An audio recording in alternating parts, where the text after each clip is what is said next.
Welcome to the audio of the non-religious spirituality book, Happy Soul, Hungry Mind, a modern-day parable about practical spirituality. Chapter 4, Mind's Bubble. Rishi explained. The mind's capable of an incredible phenomenon. Can project its own bubble. Bubble? Yes, the mind can create its own world. It creates, or I should say, projects your identity and your ego. We are enslaved by the images of ourselves that our mind creates. We assign our own self-importance and operate on that basis. Then we expect and demand a certain level of lifestyle, respect, adulation, love, success, or whatever else floats our boat. Our mind gets obsessed to its bubble? Huh. Is this our trap? It's the most dangerous form of obsession. Addiction to our own ego. I never thought of that. Have you watched professional athletes and coaches? Some of them are so self-absorbed, they can't evaluate themselves objectively. With you, brother, they're self-obsessed. Watching their press conferences, I wanted to grab and shake them. Easy now. Obsession with our own self-importance creates an overinflated ego, which can lead to a train wreck.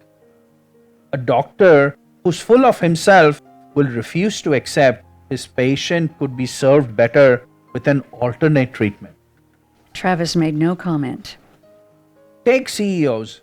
Many think there is no one else as smart as them. Wait a minute. They are super smart. Travis was in awe of the Silicon Valley CEOs. No doubt, CEOs are smart people. The problem is when their mind clouds their judgment and they become insular. Their ego can become a big problem. Travis tapped his thumb. Have the best one. MBAs are so brainwashed by their schools. They think they're the greatest thing since sliced bread. Yeah. Schools teach students business skills, but not life skills. But the rest of us aren't much better either. We all are drinking our own Kool-Aid, caught up in our bubbles. Every executive in my team thinks they're always right and the others are wrong. I, of course, think I'm always right. We're all so caught up in our own thinking. Travis nodded, a little pensive. He prided on being right. Let me drive this point about being caught up in our bubble. We're like a well frog. A what? A frog who's born in a well, grows there to become an adult, and dies there. Okay. The frog thinks his well is the entire world. He never realizes there's an ocean out there beyond his wildest imagination. At first, Rishi, I thought the well would be such a confining space. But all the frog knows is the well. He's happy there. He doesn't know any better. Well, like the well frog, we are all caught up in our life's bubble. Instead of seeing infinite spirituality, we see the world from our limited, narrow, and materialistic perspective. Plus, we're convinced ours is the only valid perspective. With you, man. With you. I want to share a story about mind bubbles. This story always tugs at me. Okay. One day, while riding through the marketplace, a king saw an old lady selling dried fish. He invited her to the palace to let her enjoy it for a day. He liked hearing from his courtiers what a good king he was. Okay.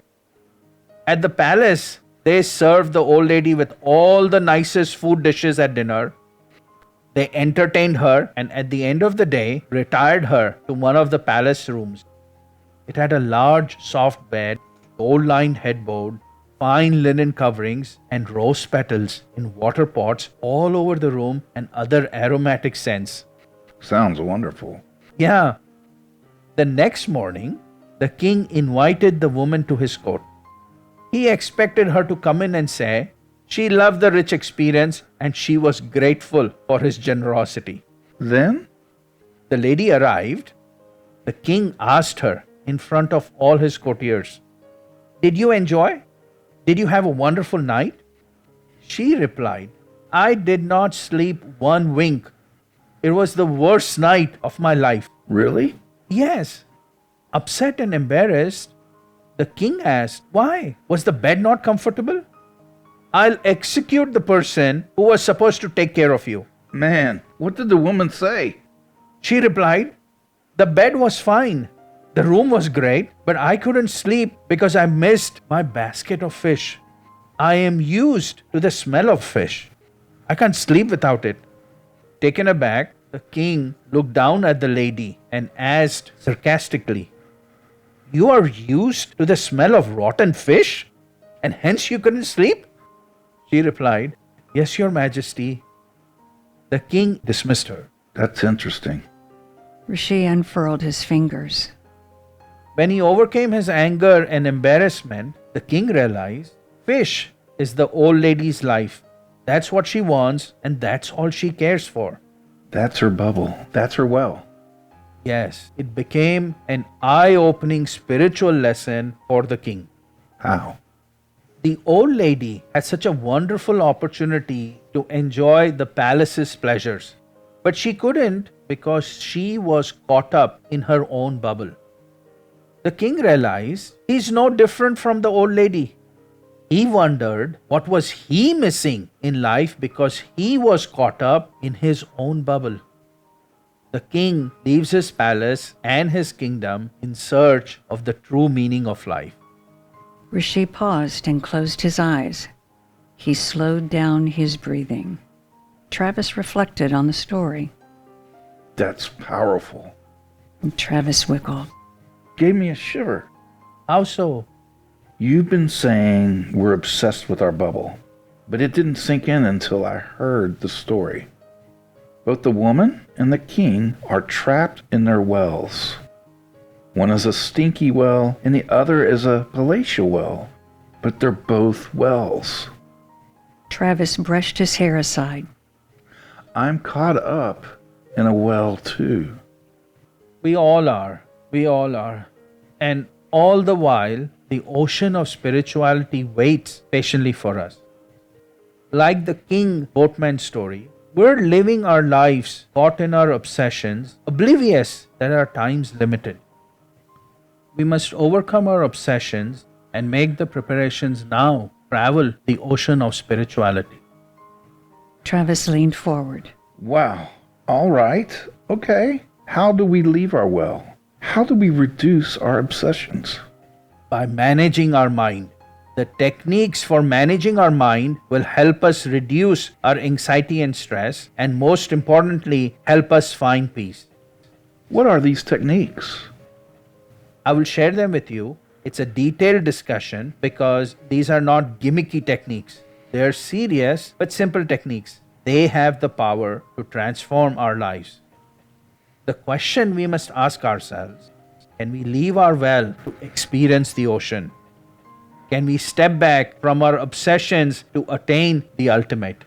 What is the ultimate? We're going to discuss spirituality next. I'll answer then what is the ultimate, the most important aspect of our life. End of Chapter 4, Mind's Bubble. Takeaways from this chapter. Schools teach students business skills, but not life skills. The addiction to our ego is the most dangerous form of obsession. We are all caught up in our mind bubbles. Recognize you are living in your mind's bubble, in your mind's limited egocentric well. Pierce your mind's bubble. Leave the limited well to experience the infinite ocean of spirituality.